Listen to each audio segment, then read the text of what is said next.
The Gift of Forgiveness, Christmas Story. The Christmas of 1949, we didn't have a tree. My dad had as much pride as anybody, I suppose, so he wouldn't just say that we couldn't afford one. When I mentioned it, my mother said that we weren't going to have one this year, that we couldn't afford one, and even if we could, it was stupid to clutter up your house with a dead tree. I wanted a tree badly, though, and I thought, in my naive way, that if we had one, everybody would feel better. About 3 days before Christmas, I was out collecting for my paper route. It was fairly late, long after dark. It was snowing and very cold. I went to the apartment building to try to catch a customer who hadn't paid me for nearly 2 months. She owed me $7. Much to my surprise, she was home. She invited me in, and not only did she pay me, she gave me $1 tip. It was a windfall for me. I now had $8 whole. What happened next was totally unplanned. On the way home, I walked past a Christmas tree lot, and the idea hit me. The selection wasn't very good because it was so close to the holiday, but there was this one real nice tree. It had been a very expensive tree, and no one had bought it. Now it was so close to Christmas that the man was afraid no one would. He wanted $10 for it, but when I, in my gullible innocence, told him I only had 8, he said he might sell it for that. I really didn't want to spend the whole $8 on the tree, but it was so pretty that I finally agreed. I dragged it all the way home, about a mile, I think, and I tried hard not to damage it or break off any limbs. The snow helped me to cushion it, and it was still in pretty good shape when I got home. You can't imagine how proud and excited I was. I propped it up against the railing on our front porch and went in. My heart was bursting as I announced that I had a surprise. I got Mom and Dad to come to the front door, and then I switched on the porch light. "Where did you get that tree?" my mother exclaimed. But it wasn't the kind of exclamation that indicates pleasure. "I bought it up on Main Street. Isn't it just the most perfect tree you ever saw?" I said, trying to maintain my enthusiasm. "Where did you get the money?" Her tone was accusing, and it began to dawn on me that this wasn't going to turn out as I had planned. "From my paper route," I explained about the customer who had paid me. "And you spent the whole $8 on this tree," she exclaimed. She went into a tirade about how stupid it was to spend my money on a dumb tree that would be thrown out and burned in a few days.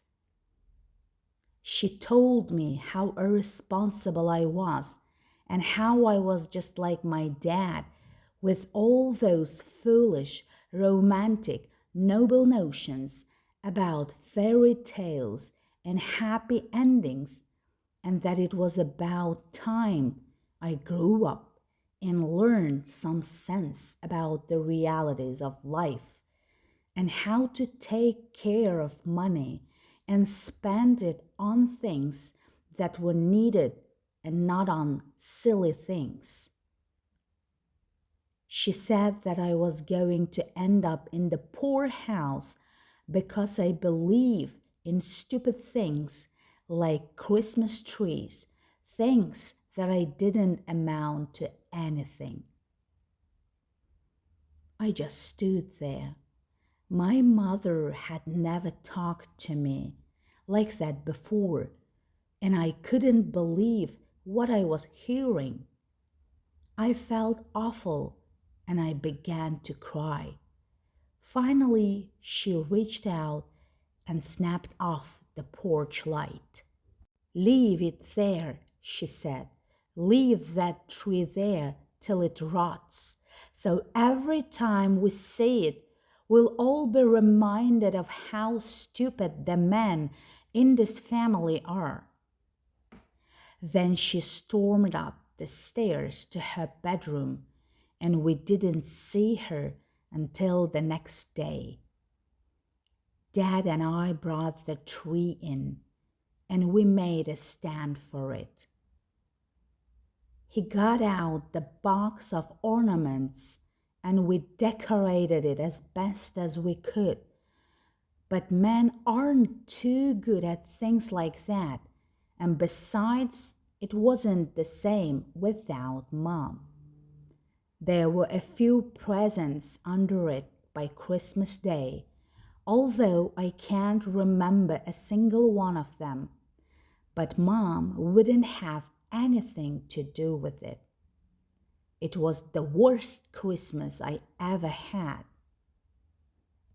Fast forward to today, Judy and I married in August of 1963, and Dad died on October 10 of that year.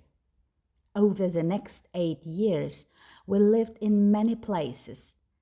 Mom sort of divided up the year, either living with my sister Jerry or with us. In 1971, we were living in Wichita, Kansas. Lincoln was about 7, Brandon was 3, and Kristen was a baby. Mom was staying with us during the holidays.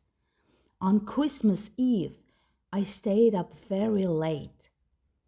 I was totally alone with my thoughts, alternating between joy and melancholy, and I got to think about my paper route, that tree, what my mother had said to me, and how Dad had tried to make things better. I heard a noise in the kitchen and discovered that it was Mom. She couldn't sleep either and had gotten up to make herself a cup of hot tea, which was her remedy for just about everything.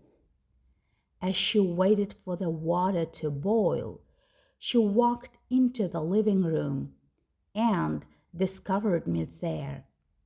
She saw my open Bible and asked me what I was reading. When I told her, she asked if I would read it to her, and I did.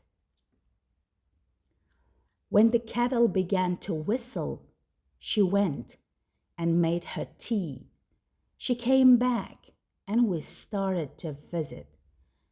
I told her how happy I was that she was with us for Christmas, and how I wished that Dad could have lived to see his grandchildren and to enjoy this time, because he always loved Christmas so.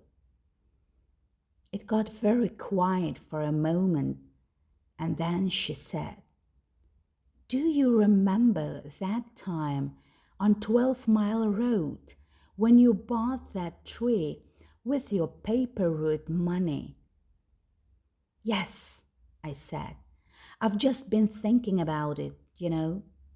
She hesitated for a long moment, as though she were on the verge of something that was bottled up so deeply inside her soul that it might take surgery to get it out.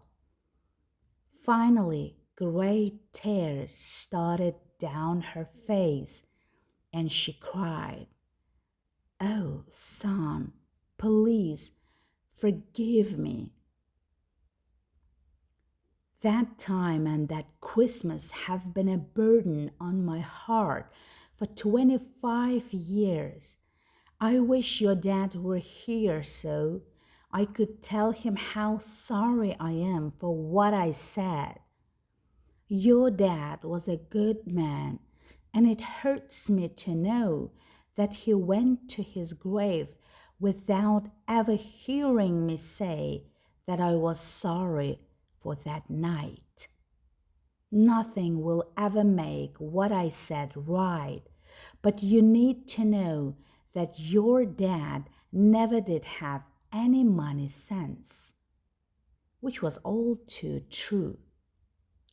We were fighting all the time, though not in front of you. We were 2 months behind in our house payments. We had no money for groceries. Your dad was talking about going back to Arkansas, and that tree was the last straw. I took it all out on you.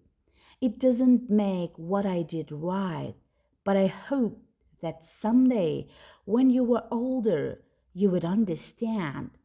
I've wanted to say something for ever so long, and I'm so glad it's finally out. Well, we both cried a little and held each other, and I forgave her. It wasn't hard. Then we talked for a long time, and I did understand. I saw what I had never seen, and the bitterness and sadness that had gathered up in me for all those years gradually washed away. It was marvelously simple.